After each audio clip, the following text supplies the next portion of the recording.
Ce même jour, 2 disciples marchaient de Jérusalem vers Emmaüs. Tout en marchant, ils parlaient avec intensité des événements extraordinaires. La condamnation et la crucifixion de Jésus, les signes surnaturels pendant sa mort, le récit des femmes sur la tombe vide, un étranger les rejoignit en chemin. C'était Jésus, mais leurs yeux étaient empêchés de le reconnaître. « De quoi discutez-vous en marchant ?» leur demanda-t-il. Ils s'arrêtèrent, l'air triste. « Es-tu le seul étranger à Jérusalem qui ne sache pas ce qui s'y est passé ces jours-ci » répondit Cléopas, surpris. Ils lui racontèrent tout sur Jésus de Nazareth, comment il avait été livré pour être crucifié. « Nous espérions que ce serait lui qui délivrerait Israël, avouèrent-ils. Jésus les écouta avec patience, puis répliqua, « Homme sans intelligence, et dont le cœur est lent à croire tout ce qu'ont dit les prophètes. Ne fallait-il pas que le Christ souffrit ces choses et qu'il entrât dans sa gloire ?» Et, commençant par Moïse et par tous les prophètes, il leur expliqua dans toutes les Écritures ce qui le concernait. En approchant d'Emmaüs, Jésus fit comme s'il allait plus loin, mais ils le pressèrent. « Reste avec nous, car le soir approche. » Pendant qu'ils étaient à table, Jésus prit le pain, le bénit, le rompit et le leur donna. À l'instant, leurs yeux s'ouvrirent, et ils le reconnurent, mais il disparut de leur vue. Notre cœur ne brûlait-il pas au-dedans de nous, quand il nous parlait en chemin, se dirent-ils l'un à l'autre. Bien qu'il fût tard, ils se mirent en route pour retourner à Jérusalem. Ils trouvèrent les 11 apôtres réunis, excités par la nouvelle. Le Seigneur est réellement ressuscité, et il est apparu à Simon. Pendant qu'il commentait ces faits, réunis à porte close par peur, quelque chose d'inattendu se produisit. Soudain, Jésus se tint au milieu d'eux et dit « La paix soit avec vous ». Saisis de frayeur et de crainte, ils crurent voir un esprit. Jésus, percevant leur effroi, leur demanda « Pourquoi êtes-vous troublés, et pourquoi des doutes s'élèvent-ils dans vos cœurs? Voyez mes mains et mes pieds, c'est bien moi. Touchez et voyez. Un esprit n'a ni chair ni os, comme vous voyez que j'ai. » Pour dissiper tout doute, il leur demanda « Avez-vous ici quelque chose à manger ?» Ils lui donnèrent un morceau de poisson grillé. Il le prit et mangea devant eux, démontrant qu'il possédait un corps physique capable d'ingérer de la nourriture. Puis il leur ouvrit l'esprit, afin qu'ils comprennent les Écritures, leur expliquant comment tout ce qui était écrit dans la loi de Moïse, les prophètes et les psaumes à son sujet, devait s'accomplir. Il conclut en disant « Vous êtes témoins de ces choses. » Les événements extraordinaires qui suivirent la mort de Jésus jetèrent les bases de la foi chrétienne. Le petit groupe qui semblait vaincu après la crucifixion devint une force dynamique qui transformerait le monde. Fortifiés par la rencontre avec le Christ ressuscité et équipés par le Saint-Esprit, ils partirent pour accomplir la grande mission. La mort de Jésus ne fut pas la fin de l'histoire, mais le début d'un nouveau chapitre dans la relation entre Dieu et l'humanité. Les 7 événements stupéfiants confirmèrent que celui qui était mort était véritablement le Fils de Dieu et que son sacrifice avait ouvert le chemin du salut pour toute l'humanité. Quand ils reprirent leur sens, ils trouvèrent le tombeau ouvert et vide. Pour un soldat romain, échouer dans sa mission pouvait signifier la mort. Remplis de panique, ils coururent à la ville pour raconter aux principaux sacrificateurs ce qui était arrivé. Ceux-ci, après s'être concertés, offrirent aux soldats une forte somme d'argent pour répandre une fausse histoire. Dites que ses disciples sont venus de nuit et l'ont dérobé pendant que nous dormions. C'était le matin du premier jour de la semaine, alors qu'il faisait encore sombre, quand Marie de Magdala, Marie, mère de Jacques, et Salomé se dirigèrent vers le tombeau de Jésus. Ces femmes avaient suivi fidèlement Jésus pendant son ministère. Elles étaient restées au pied de la croix quand de nombreux disciples s'étaient enfuis par peur. En chemin, elles se demandaient avec inquiétude « Qui nous roulera la pierre de l'entrée du sépulcre ?» Elles savaient qu'une énorme pierre circulaire avait été roulée pour sceller la tombe, trop lourde pour qu'elles puissent la déplacer. Quand elles arrivèrent au jardin, le soleil commençait à illuminer l'horizon. À leur surprise, elles virent que la grande pierre avait été roulée.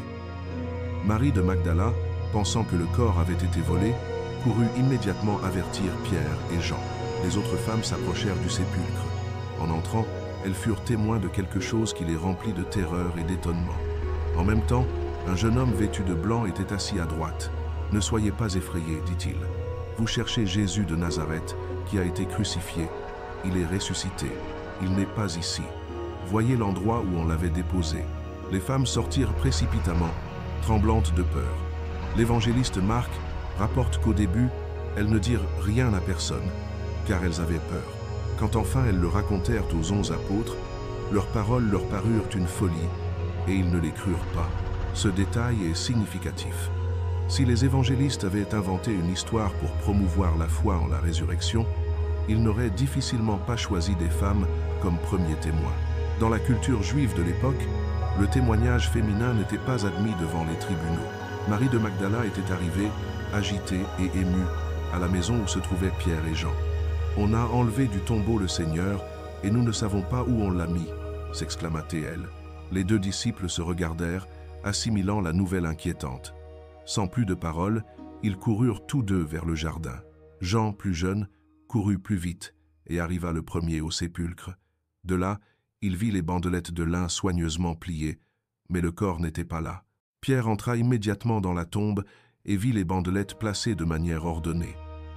Il n'y avait aucun signe de précipitation, comme on pourrait s'y attendre si le corps avait été volé. Marie de Magdala resta dehors, près du sépulcre, en pleurs.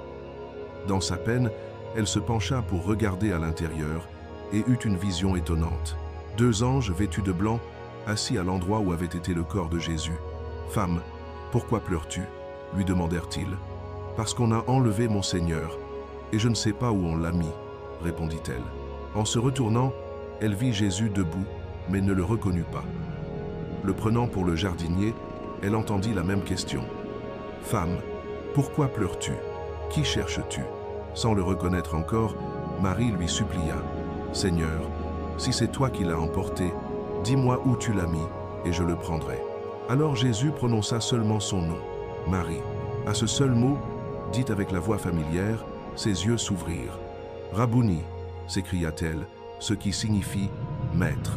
Ainsi, Marie de Magdala devint la première personne à voir le Christ ressuscité et reçut de lui la première commission apostolique. « Va vers mes frères et dis-leur, je monte vers mon Père et votre Père, vers mon Dieu et votre Dieu. » L'effet que cela eut sur la population de Jérusalem dut être indescriptible. La ville était déjà en effervescence avec les rumeurs concernant le tombeau vide de Jésus. Les chefs religieux s'efforçaient de contrôler la version des faits, diffusant l'histoire selon laquelle les disciples avaient volé le corps pendant la nuit. Et puis, comme pour défier toute tentative de nier la résurrection, des personnes mortes depuis longtemps commencèrent à apparaître dans la ville. Il ne s'agissait pas d'apparitions fantomatiques ou de visions éthérées, mais d'êtres physiques reconnaissables qui avaient reçu une sépulture complète et qui marchaient à nouveau parmi les vivants. Le texte biblique ne nous fournit pas de détails sur l'identité de ces saints. Nous ne connaissons pas leur nom, leur nombre, ni depuis combien de temps ils étaient morts. Peut-être s'agissait-il de prophètes dont les paroles avaient été ignorées, de justes qui avaient été persécutés, ou de fidèles qui avaient maintenu l'espérance messianique en des temps difficiles. Un homme de Jérusalem put recevoir la visite de son père bien-aimé, qu'il avait enterré des années auparavant, ou une femme put contempler son fils, dont elle avait pleuré la mort, apparaissant à sa porte. Comment est-ce possible que tout cela signifie « Téil » ? Telles devaient être les questions sur toutes les lèvres.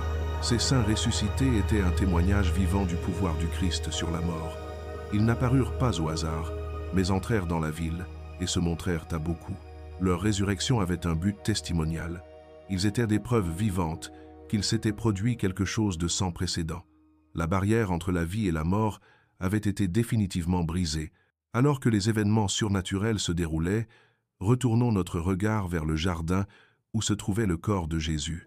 Joseph d'Arimathie, un membre du conseil et disciple secret de Jésus, obtint de Pilate la permission de descendre le corps de la croix et de le placer dans son tombeau neuf, taillé dans le roc. Les principaux sacrificateurs et les pharisiens, se souvenant des paroles de Jésus sur sa résurrection le 3e jour, allèrent trouver Pilate le lendemain. « Seigneur, lui dirent-ils, nous nous sommes souvenus que cet imposteur, pendant qu'il vivait, a dit « Après 3 jours, je ressusciterai. Ordonne donc que le tombeau soit bien gardé jusqu'au 3e jour, afin que ses disciples ne viennent pas de nuit le dérober et ne disent pas au peuple « Il est ressuscité des morts ». Pilate leur accorda une garde de soldats romains, des professionnels dont la vie dépendait de l'exécution des ordres. Pour sécuriser davantage la tombe, les sacrificateurs scellèrent la grande pierre qui bloquait l'entrée, utilisant probablement des cordes tendues sur la pierre et fixées avec un sceau officiel de chaque côté. Les gardes se postèrent là, prêts pour une longue veille. Peu, êtres discutèrent-ils des faits étranges dont ils avaient été témoins. Les ténèbres inexplicables, le tremblement de terre. Certains avaient peu être été présents à la crucifixion et avaient entendu le témoignage du centurion. Ce qui se produisit à l'aube du troisième jour fut si stupéfiant qu'il transforma à jamais la vie de ces hommes. Matthieu rapporte qu'il y eut un grand tremblement de terre, car un ange du Seigneur descendit du ciel, roula la pierre et s'assit dessus. Son aspect était comme l'éclair, et son vêtement blanc comme la neige. Les gardes, des hommes habitués à la vie militaire, tremblèrent de peur et devinrent comme morts.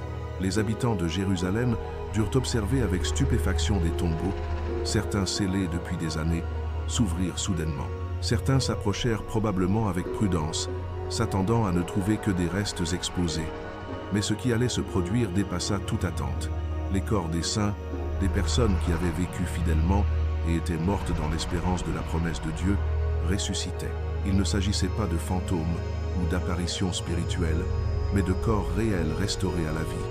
C'était un puissant avant-goût de ce que la mort de Jésus avait accompli. Il est important de noter que le texte biblique indique que ces saints ressuscités n'entrèrent dans la ville sainte qu'après la résurrection de Jésus. Le Christ serait les prémices de ceux qui sont morts, le premier à ressusciter pour la vie éternelle. Ces saints ressuscités étaient un signe visible que le pouvoir de la mort avait été brisé. Tournons notre attention vers le centurion romain et ses soldats qui restaient au Golgotha. Ces hommes n'étaient pas juifs et ne partageaient pas les espérances messianiques, ni ne connaissaient les prophéties des Écritures hébraïques.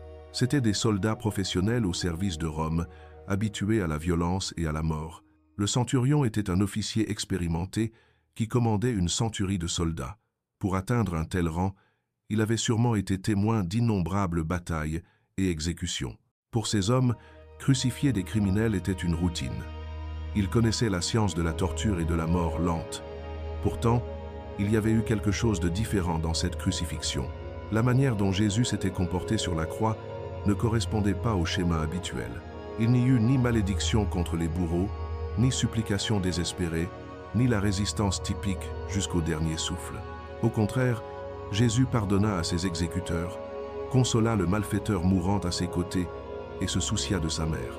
Puis vinrent les signes, les ténèbres inexplicables à midi, le tremblement de terre à l'instant exact de sa mort et les rochers qui se fendaient autour d'eux. Le centurion, voyant tout cela, fut profondément marqué. Les évangiles enregistrent sa confession. Vraiment, cet homme était fils de Dieu, selon Marc, et vraiment cet homme était juste, selon Luc. Ce n'étaient pas des commentaires anodins, mais des déclarations qui contredisaient directement l'accusation officielle pour laquelle Jésus avait été exécuté. Pour un officier romain, s'exprimer ainsi était surprenant. Les Romains rendaient un culte à l'empereur comme à un dieu, et reconnaître la divinité d'un criminel juif exécuté équivalait presque à une trahison. L'évangile de Matthieu mentionne que non seulement le centurion, mais aussi les autres soldats qui gardaient Jésus, voyant le tremblement de terre et tout ce qui se passait, furent saisis de crainte et dirent « Vraiment, cet homme était fils de Dieu ». Après la résurrection de Jésus, le troisième jour, il se produisit dans les rues de Jérusalem l'un des événements les plus extraordinaires et les moins commentés du récit biblique. L'évangéliste Matthieu rapporte que de nombreux corps de saints qui étaient morts ressuscitèrent et, sortant des sépulcres après la résurrection de Jésus, entrèrent dans la ville sainte et apparurent à beaucoup. Alors que le voile du temple pendait encore, fendu en deux, la terre sous les pieds de tous à Jérusalem commença à trembler violemment. Le récit biblique est clair. Un grand tremblement de terre secoua la région au moment exact de la mort de Jésus. Ce n'était pas un séisme ordinaire comme ceux qui affectaient occasionnellement la zone. Sa précision chronologique était indéniable, car il coïncida exactement avec l'instant où Jésus rendit son esprit. C'était comme si la création elle-même répondait à la mort de son Créateur, comme si la terre ne pouvait supporter le poids de ce moment sans manifester son angoisse. Le séisme fut assez fort pour fendre les rochers et ébranler les structures jusqu'à leur fondation. Les gens tombaient au sol, cherchant une protection, tandis que d'autres couraient dans les rues, paniqués. Au Golgotha, où le corps de Jésus pendait encore à la croix, les soldats romains se regardèrent avec stupéfaction. Ils avaient déjà été témoins des ténèbres surnaturelles pendant 3 heures. Ils avaient entendu les dernières paroles du condamné, et maintenant ils sentaient la terre trembler sous leurs pieds. C'était trop de coïncidences pour l'attribuer au hasard. Le centurion, regardant Jésus, puis le ciel, les rochers qui se fendaient, et la réaction de ces hommes, prononça des mots qui l'auraient sûrement mis en danger auprès de ses supérieurs. Vraiment, cet homme était fils de Dieu. Pour les Juifs présents, le tremblement de terre avait une signification encore plus profonde. Dans les Écritures, les séismes accompagnaient souvent les manifestations divines. Quand Dieu descendit sur le mont Sinaï, la montagne trembla violemment. Les prophètes avaient annoncé que le jour du Seigneur serait marqué par des signes dans le ciel et sur la terre. Alors que le séisme se faisait encore sentir dans les collines de Jérusalem, quelque chose d'encore plus extraordinaire commença à se produire. De nombreux tombeaux, la plupart creusés dans les rochers entourant la ville, commencèrent à s'ouvrir, comme si une force invisible avait déplacé les lourdes pierres qui les scellaient. Selon la tradition juive, les morts étaient placés dans des grottes ou des sépulcres taillés dans la roche, scellés par de grandes pierres que l'on roulait pour boucher l'entrée. C'était une méthode pratique et respectueuse d'inhumation. Mais maintenant, avec le puissant tremblement de terre, les pierres scellant nombre de ces sépulcres bougèrent. Le récit biblique est bref mais frappant. Les sépulcres s'ouvrirent et de nombreux corps de saints qui s'étaient endormis ressuscitèrent. Cet événement dépasse même l'extraordinaire des événements précédents. Ce n'était pas seulement la nature qui répondait à la mort de Jésus, mais la mort elle-même qui était défiée. 7 événements qui se sont produits après la mort de Jésus. Selon la Bible, les rues de la ville sainte grouillaient de pèlerins venus pour la Pâque, mais au-delà des murailles, sur la colline appelée Golgotha, le destin de l'humanité se jouait sur une croix romaine. C'était environ la 6e heure quand les ténèbres commencèrent à s'étendre sur toute la terre. Il ne s'agissait pas d'un simple nuage passager, mais d'une obscurité surnaturelle qui enveloppa la région pendant 3 heures entières. Les soldats romains, superstitieux par nature, s'inquiétèrent. Les Juifs, connaissant les Écritures, se souvinrent des plaies d'Égypte. « Père, je remets mon esprit entre tes mains », s'écria Jésus d'une voix forte avant de rendre son dernier souffle. À cet instant précis, quand le Fils de Dieu expira, la nature elle-même réagit de manière inexplicable. Le centurion romain, endurci par des années de bataille et d'exécution, observait tout avec une inquiétude croissante. Jamais il n'avait vu la nature réagir ainsi à la mort d'un homme. Il n'avait jamais entendu un condamné pardonner à ses bourreaux dans son agonie. Les ténèbres ne furent pas seulement un phénomène physique, mais un signe prophétique qui marqua le début d'une série d'événements surnaturels qui ébranleraient les fondements du monde connu. La mort du Christ n'était pas la fin de l'histoire, mais le début de quelque chose de bien plus grand. 7 événements extraordinaires étaient sur le point de se déchaîner, chacun plus stupéfiant que le précédent, confirmant que celui qui était mort sur cette croix n'était pas un simple maître galiléen, mais véritablement le Fils du Dieu très haut. Au moment même où Jésus exhala son dernier souffle au Golgotha, à plusieurs kilomètres de là, au cœur de Jérusalem, quelque chose d'extraordinaire se produisit dans le temple. C'était environ la 9e heure du jour, le moment exact de l'offrande du sacrifice vespéral. Le temple d'Hérode était une structure imposante, considérée comme l'une des merveilles architecturales du monde antique. En son intérieur, séparant le lieu saint du lieu très saint, pendait un grand voile.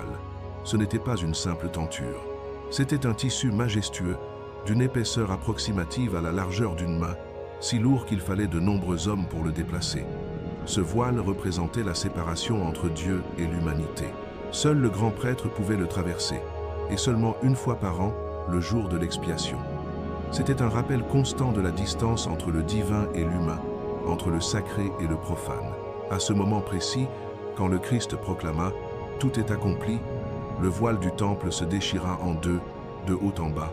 Ce ne fut pas une déchirure partielle, ni une rupture progressive, mais un événement soudain et total. Et cela se produisit de haut en bas, comme si une main invisible l'avait fendu. Les prêtres qui officiaient dans le temple durent rester paralysés de terreur. Le son du tissu épais se déchirant résonna dans les chambres sacrées, interrompant les chants et les prières. Soudain, le lieu très saint, caché pendant des siècles, fut exposé à tous. Cet événement ne fut pas qu'une curiosité historique, mais une déclaration théologique profonde. Le voile déchiré symbolisait la fin de la séparation entre Dieu et l'humanité. Il ne serait plus nécessaire d'un grand prêtre humain pour servir de médiateur entre le peuple et le divin.